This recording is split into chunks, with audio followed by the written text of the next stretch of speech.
如果你主持过会议，甚至是较大型的简报，你可能都会有一种我是不是 talk show 主持人的一种错觉。那要怎么让气氛佳，让大家都能踊跃的参加，真的是很不简单。那今天我们要来从一位英国主持人学习一些有用的技巧。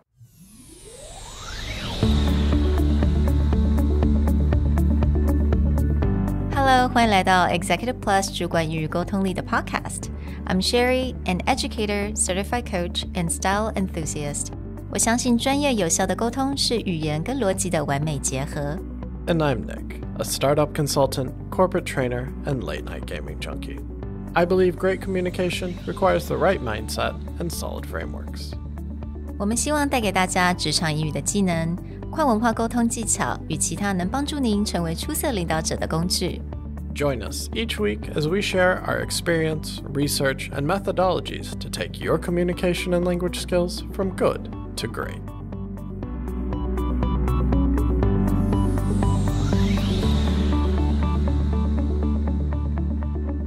Hey everyone, welcome back to the Executive Plus podcast. If you joined us for our last episode, we talked a lot about famous interviewers and their skills of asking questions.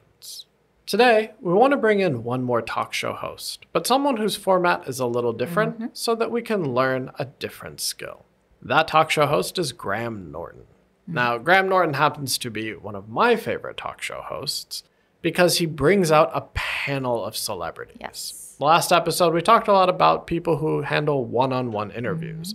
But Graham Norton excels at bringing several celebrities out at one time who may or may not know each other, but really keeping a lively atmosphere. And I think there's a lot that we can learn about how to host conference calls, business dinner meetings, any time where we need to bring a large group of people together and keep the conversation and feeling lively.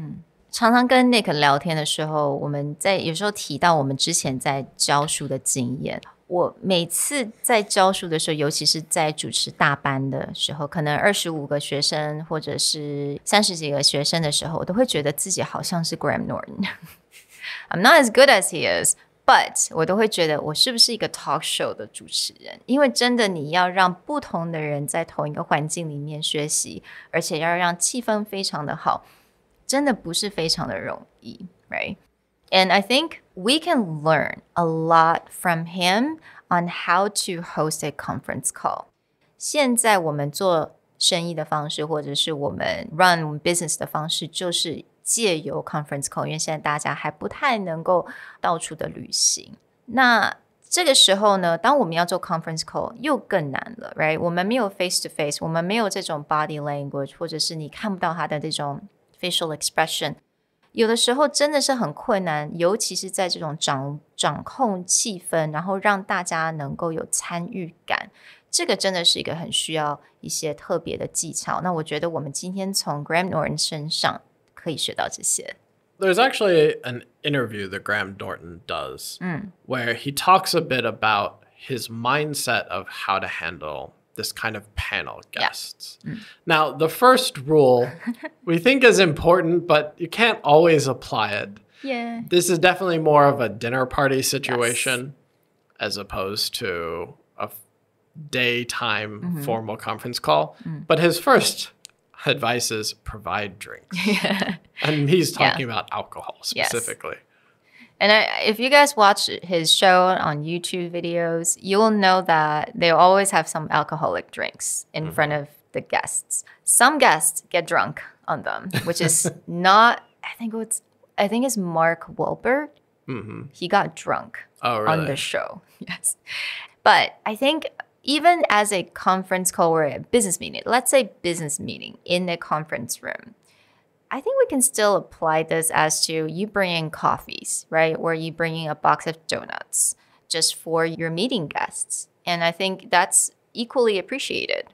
The main idea behind this, if you take the alcohol out of the picture, is that you always want people to feel as though it's a more relaxed atmosphere. Now, of course, there are situations where things need to be formal and needs to be serious, But a lot of times, productivity doesn't come from like very rigid scheduling.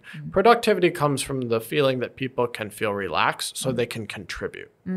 And so, like you said, whether it's coffee or donuts or finding a way for people to feel like, okay, I'm just here to contribute, not I have to perform, can often create a more creative style meeting. Right.And I know 有一些非常厉害的一些 organizer 他们在做大型的 conference 这种 online conference 他们还会特别去规划比如说请 Uber Eats 在中午的几点或下午的几点送饮料给这些参与的人So it takes a bit of a planning obviously but it doesn't cost that much money and it always makes people feel really really special.So I've actually done this in training workshops where right when the pandemic hit, we had to move a workshop online. And then rather than send drinks ahead of time, we actually incentivized like people who were willing to share, willing to do something. Then we had someone on the side coordinate and then we would send them a drink for like sharing. Okay. But it's a really great way for people to feel like, again, with conference calls, it's easy to space out.Even you have your camera on, it's kind of easy to like mentally go elsewhere.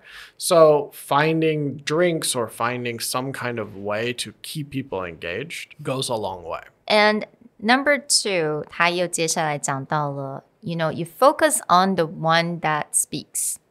因为你会发现不管是 conference call 或者是 dinner party 不管在什么情况之下都会有一个人或一两个人不太想讲话这几个人如果你一直在 focus 在他身上你要试着尝试要把一些 answer 从他这边挖出来的话你可能反而会让气氛更不好 right? If he's just giving you or she's giving you like one word answer.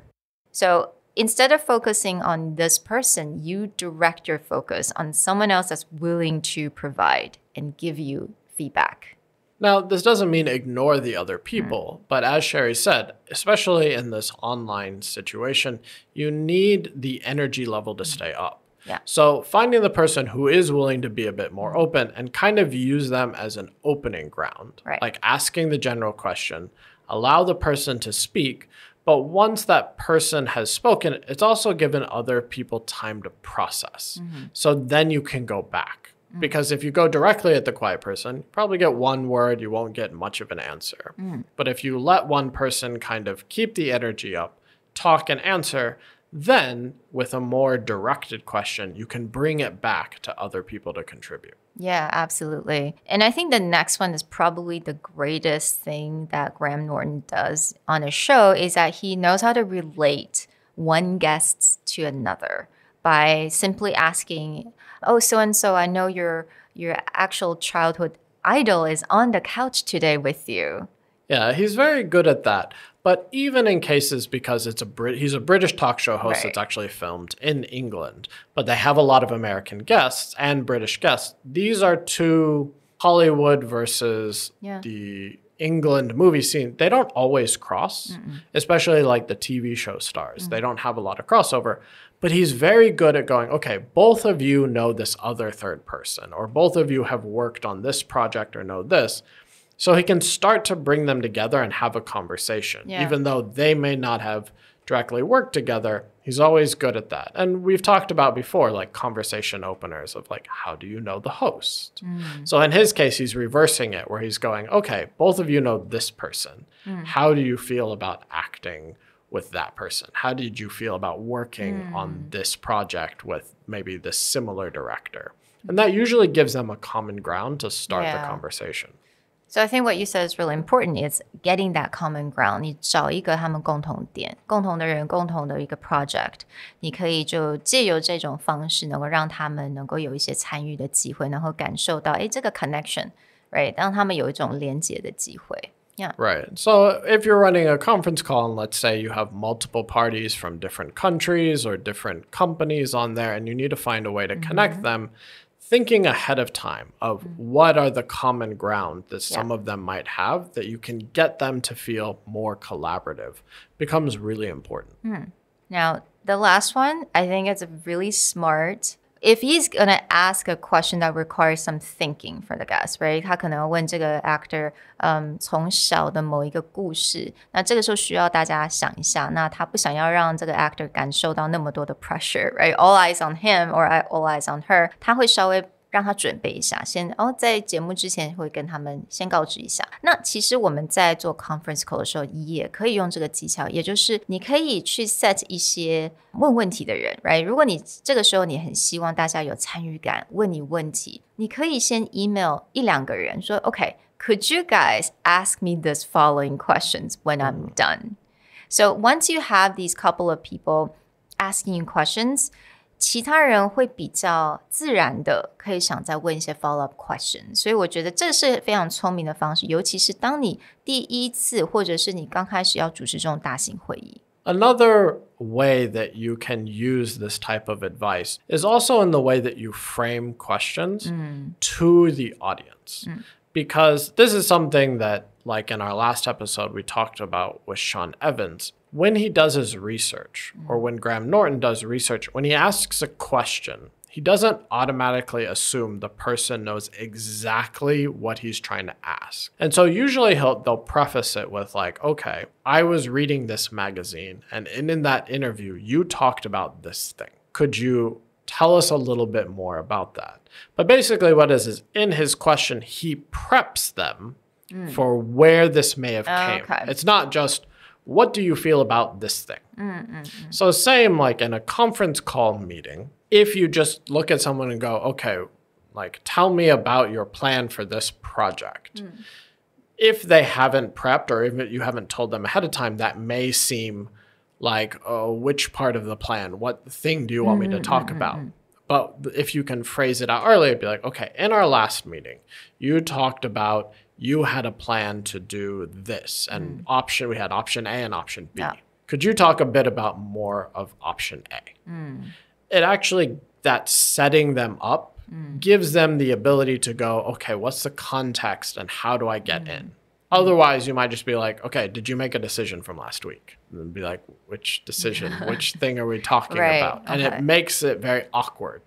But by prefacing things and giving an explanation, it really helps someone go, oh, okay, this is what we're talking about. Yeah, so I think that's a really good example because 当你要那个气氛非常好，让大家参与度非常好的时候，当你问问题，也就是变得非常重要，你要给人家足够的空间跟足够的 example， 能够让他们很快速的能够想到OK， 原来你问的是这个问题。So I think, yeah, that's definitely really important when you're still trying to build that atmosphere and keep the engagement level very high. If you want more examples, we'll actually, in our show notes, link the clip of him talking about his interview style with Stephen Colbert. And really, you can just YouTube up anything Graham Norton, and you'll really get a sense of how he handles group styles. Now, of course, these are celebrities. It's an entertainment show, but there's a lot to learn. And again, how do you manage a group of people who are actually used to having the spotlight and then put them together? One thing I have to say is that 我觉得在亚洲的这样子的亚洲的脱口秀主持人跟这种西方脱口秀主持人稍微有一点不一样，但有很多人会觉得说，如果我要效仿这种 talk show host， 如果是以亚洲的来做一个 example 的话，好像我常常就是要 crack jokes, right? I need to know a lot of jokes. 我一定要很幽默。但其实如果那不是你的特质，这不是你的本质 ，It's not my personality at all. You don't have to.你不一定要照这种方式，你可以用我们刚刚所讲这些方式，用一些不同的问问题的方式，或者是一些技巧，你也可以达到这种让大家就都能够很踊跃参与这个 meeting 的一个境界。So I really hope you guys liked this episode, and we'll talk to you guys next time. Bye. Bye.The Executive Plus podcast is a Presentality Group production, produced and hosted by Sherry Fang and Nick Howard. You can search us on Facebook, 主管英文 Executive Plus. You can also find us on Instagram, Communication R&D, and email us at sherry@epstyleplus.com.